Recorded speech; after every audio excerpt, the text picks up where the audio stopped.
Praise the Lord. இன்றைக்கான கர்த்தருடைய வார்த்தை, என் தயையெல்லாம் நான் உனக்கு முன்பாக கடந்து போக பண்ணி கர்த்தருடைய நாமத்தை உனக்கு முன்பாக கூறுவேன். எவன் மேல் கிருபையாயிருக்க சித்தமாயிருப்பேனோ அவன் மேல் கிருபையாயிருப்பேன். எவன் மேல் இரக்கமாயிருக்க சித்தமாயிருப்பேனோ அவன் மேல் இரக்கமாயிருப்பேன். ஆமென். சேனைகளின் கர்த்தர் சொல்லுகிறார், பிரியமானவர்களே, உங்கள் மேலே கர்த்தர் இந்த வருஷம் முழுதுமாக அவர் சித்தத்தை வைத்து உங்கள் மேலே கிருபையாக இருக்க போகிறாரு. அவர் சித்தத்தை வைத்து உங்கள் மேலே இரக்கமாக இருக்க போகிறாரு. ஹல்லேலூயா.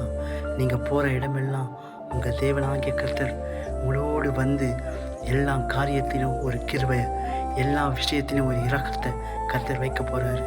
நீங்கள் செய்கிற ஒவ்வொரு விஷயத்திலும் இரக்கத்தை பார்ப்பீங்க. இந்த வருஷத்தில் கர்த்தர் இரக்கத்தையும் கிருபையும் உனக்கு தந்து உங்கள் குடும்பத்தை வழிநடத்த போகிறார். விசுவாசிங்க. ஆமென். ஹல்லேலூயா.